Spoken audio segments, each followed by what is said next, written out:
Yep. So close. Yep. So far, 8 outs. That's all we needed. 8 outs. That's all the Seattle Mariners needed to reach their first ever World Series. 8 outs. But then came the bottom of the 7th. 1 out, runners at second and third, and Mariner manager Dan Wilson decides to pull Brian Wu and bring in reliever Edward Bizzardo. Top of the order for the Blue Jays, George Springer at the plate. He's in a position to tie the game up and possibly send this Blue Jays crowd into a frenzy. High fly ball, left field, Arozarena, watches it go! George Springer has his Jose Bautista moment. This one deeper into the playoffs. This one could send him to the World Series. I said I'm a little short. It's beyond frenzy here. Suddenly, tragically, the Mariners were behind 4-3. 2 groundouts and a strikeout for the offense in the 8th left it to the 8th, 9th, and number 1 batters in the 9th inning. For the Mariners, their last chance. It'll come against Jeff Hoffman. Because the Blue Jays have blown everybody out in this postseason, he's only had 1 save opportunity. He threw 35 pitches last night, his most in 2 years. Rivas starting the 9th, and he's down on strikes. Hoffman flames a fastball by him, 1 away in the 9th. 2-2 pitch, 2 gone in the 9th.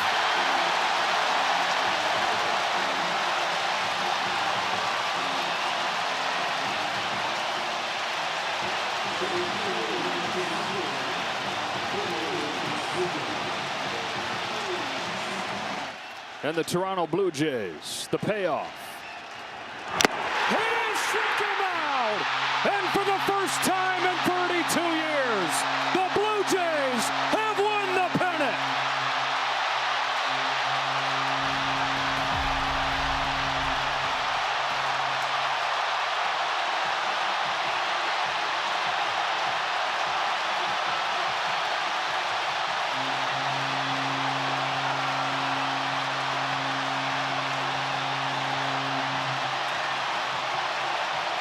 It will be Toronto, not Seattle, in the World Series against the Dodgers.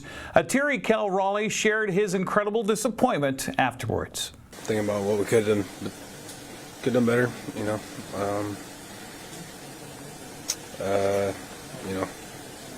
You look back at a lot of points in the game, and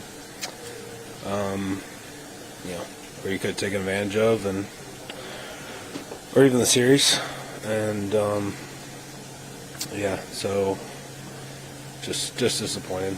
I'd been working all night, the sinker in, and it just kind of leaked a little bit back to the heart, and he put a good swing on it, and it's just something maybe you go back and look at. Maybe you should have won another pitch. It's a tough one with him and Vlad. You guys were killing us all series, so it was a tough spot to be in. I'm super proud of these guys. It was a great team effort. Love every guy in this room, but ultimately it's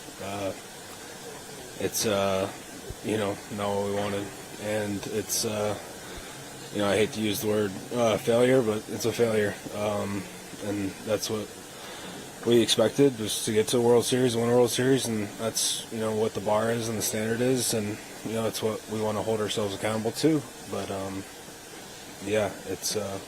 it hurts, but I don't want that to take away from like I said, I'm proud of the guys in this room. I thought we fought all the way to the end. Like I said, it was a great group of guys, and I loved every single one of them. Dan Wilson was asked about his decisions on pitching changes when Kirby and Wu were doing so well.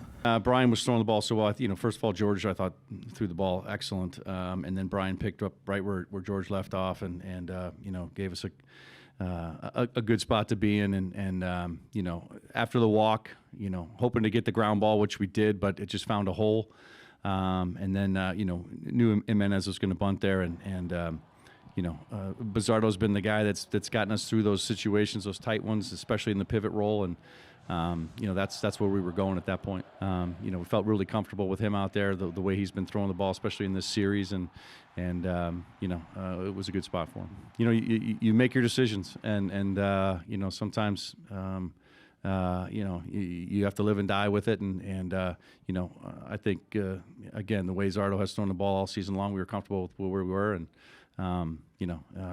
it just again didn't go our way. It was just an outstanding season, a great series here. But it's tough to come up on the short end. I think all of us now have had a taste of how close we can get, and how good this team can be.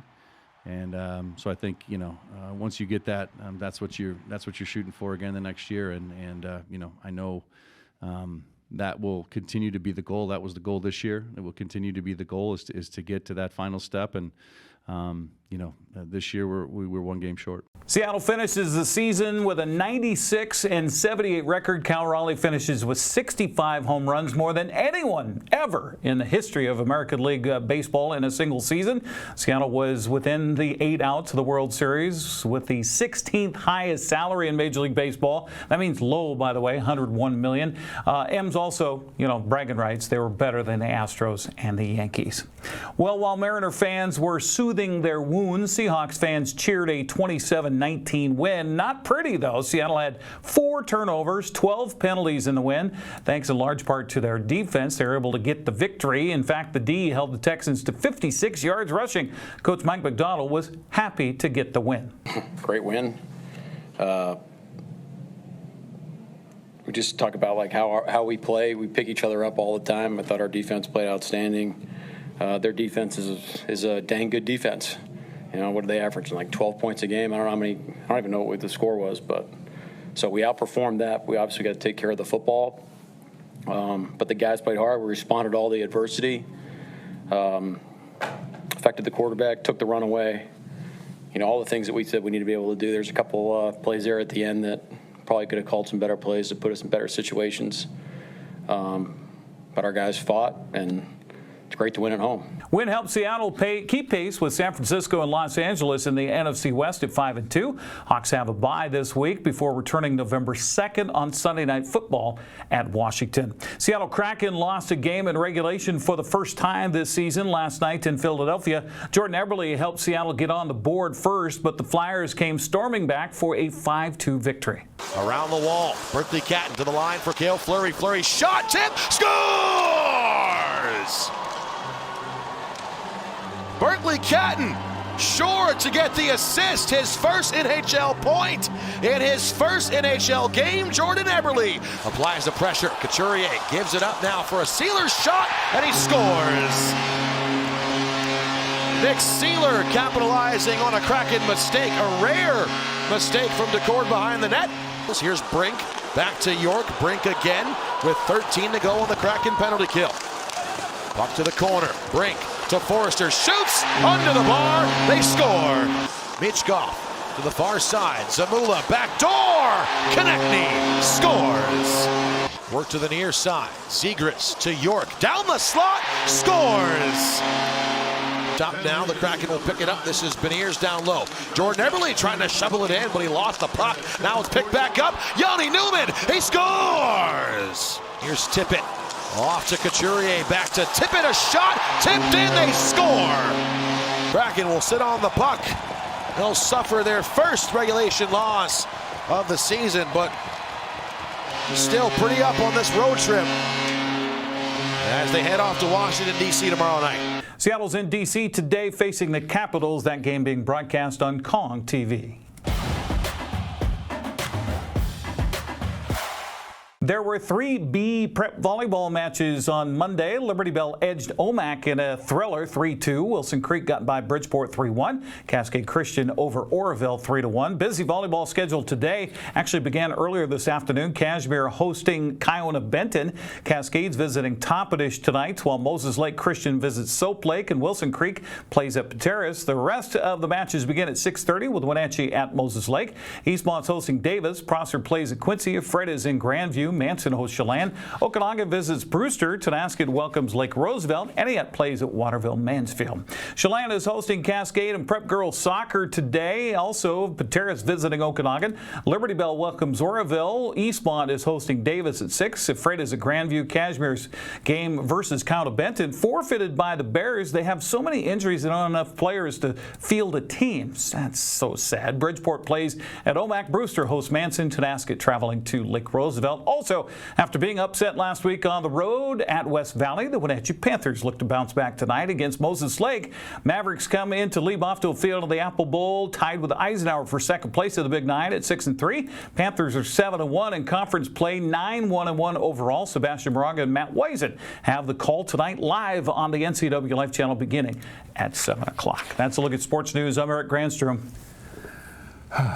So close, yet so far. Have a good Tuesday.